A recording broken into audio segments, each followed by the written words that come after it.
Big Boss ಮನೆಯಲ್ಲಿನ ದಿನನಿತ್ಯದ ಗದ್ದಲ, ಜಗಳ, ಟಾಸ್ಕ್ ಒತ್ತಡದ ಮಧ್ಯೆ ಕೆಲವು ಹೊತ್ತು ಕಂಟೆಸ್ಟೆಂಟ್ಸ್ಗಳು ಒಂದಷ್ಟು ವಿಶ್ರಾಂತಿ ಪಡೆಯಲು ಕಿಚನ್ ಏರಿಯಾಗೆ ಬರುತ್ತಾರೆ.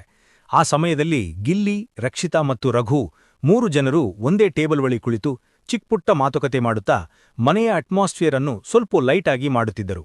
ಅವರ ಮುಖದಲ್ಲಿ ಯಾವುದೇ ಸ್ಟ್ರೆಸ್ ಇಲ್ಲ, ಕ್ಯಾಶುವಲ್ ಬಗೆಯಲ್ಲಿ ಮಾತುಕತೆ ಶುರುವಾಗುತ್ತೆ.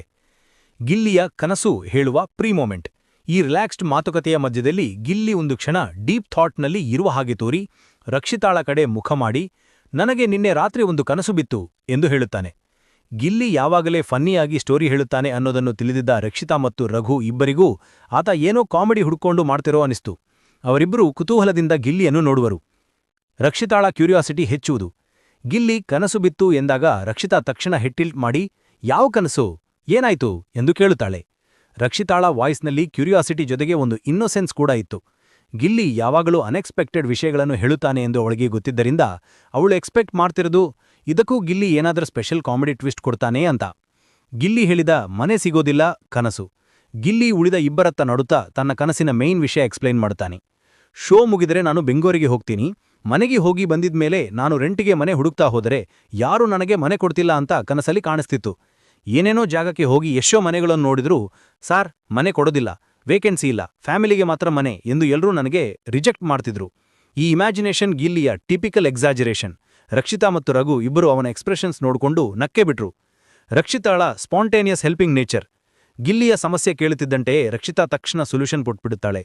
ಯಾಕೆ ಮನೆ ಹುಡುಕೋದು, ನೇರವಾಗಿ ನಮ್ಮ ಮನೆಗೆ ಬನ್ನಿ, ನಮ್ಮ ಮನೆಯೇ ದೊಡ್ಡದು, ರೆಂಟು ಕೊಡ್ತೀವಿ, ಬಾಡಿಗೆ ಬಗ್ಗೆ ಟೆನ್ಷನ್ ಬೇಡ. ಅವಳು ಹೇಳಿದ ರೀತಿ ಕಂಪ್ಲೀಟ್ಲಿ ಜೆನ್ಯೂನ್ ಆಗಿ ಜೊತೆಗೆ ಹಾಫ್ ಫನ್ ಮೂಡ್ನಲ್ಲಿ ಇತ್ತು. ಬಿಗ್ ಬಾಸ್ ಮನೆಯಲ್ಲಿ ಅಟ್ಯಾಚ್ ಆಗಿರೋ ಬಾಂಡಿಂಗ್ ಇಲ್ಲಿ ಸ್ಪಷ್ಟವಾಗಿ ಕಾಣಿಸ್ತದೆ. ಗಿಲ್ಲಿಯ ಉಡುಪಿಗೆ ಬರೋಕೆ ಆಗೋದಿಲ್ಲ ಡ್ರಾಮಾ. ರಕ್ಷಿತಾಳ ಮಾತಿಗೆ ಗಿಲ್ಲಿ ಕ್ಯೂಟ್ ಆಗಿ ರಿಪ್ಲೈ ಕೊಡ್ತಾನೆ, ನನಗೆ ಉಡುಪಿಗೆ ಬರೋದೇ ಆಗೋದಿಲ್ಲ, ಅಲ್ಲಿ ಸೆಟಲ್ ಆಗೋದು ಕಷ್ಟ ಆಗುತ್ತೆ, ಬೇರೆ ಜಾಗಕ್ಕೆ ಹೋದರೆ ವರ್ಕ್ ಇರೋದು ಸಿಗೋದೇ ಗೊತ್ತಿಲ್ಲ ಎಂದು ಹೇಳುತ್ತಾನೆ. ಅವನ ಟೋನ್ನಲ್ಲಿ ಒಂದು half serious drama, half humour mix ಇತ್ತು. ಇದನ್ನು ನೋಡಿ ರಕ್ಷಿತಾ ಇನ್ನೂ ತುಂಬಾ ಬಿದ್ದು ನಗ್ತಾಳೆ. ರಕ್ಷಿತಾಳ ಬೀಚ್ ಸೈಡ್ ಹೌಸ್ ಡಿಸ್ಕ್ರಿಪ್ಷನ್. ಗಿಲ್ಲಿಯ ಮಾತಿಗೆ ರಕ್ಷಿತಾ ಸೀರಿಯಸ್ ಆಗಿ ಕನ್ವಿನ್ಸ್ ಮಾಡಲು ಶುರು ಮಾಡ್ತಾಳೆ. ಅಪ್ಪಿ ತಪ್ಪಿಯೂ ಬೇರೆ ಮನೆ ಹುಡುಕ್ಬೇಡಿ, ನಮಗೆ ರೆಂಟಿಗೆ ದೊಡ್ಡ ಮನೆ ಇದೆ, ಬೀಚ್ಗೆ ವಾಕಿಂಗ್ ಡಿಸ್ಟೆನ್ಸ್, ಹೌದು, ಲಿಟ್ರಲಿ ಕೆಲವೇ ಸ್ಟೆಪ್ಸ್ ನಡೆದ್ರೆ ಬೀಚ್ ಬರುತ್ತೆ, ಬೀಚ್ ಪಕ್ಕದಲ್ಲಿ ನಮ್ಮ ಮನೆ ಇದೆ, ಸೂಪರ್ ಅಟ್ಮಾಸ್ಫಿಯರ್. ಅವಳ ಫೇಸ್ನಲ್ಲಿ ಎಕ್ಸೈಟ್ಮೆಂಟ್, ಪ್ರೈಡ್, ಹೋಮ್ಲಿ ಫೀಲಿಂಗ್ ಎಲ್ಲವೂ ಇತ್ತು. ಅವಳು ಗಿಲ್ಲಿ ಕಂಫರ್ಟೇಬಲ್ ಆಗಿರಬೇಕು ಅನ್ನೋ ಸಿನ್ಸಿಯರಿಟಿ ತೋರಿಸಿತು. Raghu entry and comedy boost. Raghu ಈ ಕಾನ್ವರ್ಸೇಷನ್ ಕೇಳುತ್ತಿದ್ದಂತೆ ನಗುತ್ತಾ ಒಮ್ಮೆ ಮಿಕ್ಸ್ ಆಗುತ್ತಾನೆ. ಹಾಗಾದ್ರೆ ನಾವಿಬ್ಬರೂ ಸೇರೋಣ, ಗಿಲ್ಲಿ ಹಾಗೂ ನಾನು ರಕ್ಷಿತಾ ಅವರ ಮನೆಗೆ ಶಿಫ್ಟ್ ಆಗ್ತೀವಿ ಎಂದು ಜೋಕ್ ಮಾಡುತ್ತಾನೆ.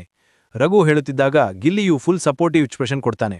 ಹೌದು, ಇಬ್ರೂ ಬರ್ತೀವಿ ಎಂದು ಡ್ರಾಮಾ ಮಾಡಿ ಹೇಳುತ್ತಾನೆ. ಇದು ಕಿಚನ್ ಏರಿಯಾದಲ್ಲಿ ದೊಡ್ಡ ಹಾಸ್ಯ ಸೃಷ್ಟಿಸಿತು. ಎಲ್ಲರೂ ಹಾರ್ಟಿ ಲಾಫ್ ಮಾಡಿದ್ರು. Overall feel. ಈ ಸಂಪೂರ್ಣ ಸೀನ್ ಬಿಗ್ ಬಾಸ್ ಮನೆಯಲ್ಲಿನ ರಿಯಾಲಿಟಿ ಶೋ ಒತ್ತಡದ ಮಧ್ಯೆ ಕಂಟೆಸ್ಟೆಂಟ್ಸ್ಗಳ bond, friendship, humour, simple conversations, even small dreams and imaginary situations ಎಲ್ಲವನ್ನೂ ಹೈಲೈಟ್ ಮಾಡಿತು. ಗಿಲ್ಲಿಯ ಇನ್ನೊಸೆಂಟ್ ಫನ್, ರಕ್ಷಿತಾಳ ಕೇರಿಂಗ್ ನೇಚರ್ ಮತ್ತು ರಘುವಿನ playful involvement, all together this scene ಆಡಿಯನ್ಸ್ಗೆ ತುಂಬಾ ಸ್ವೀಟ್ ಅಂಡ್ ಎಂಟರ್ಟೈನಿಂಗ್ ಆಗಿತ್ತು. ನೀವು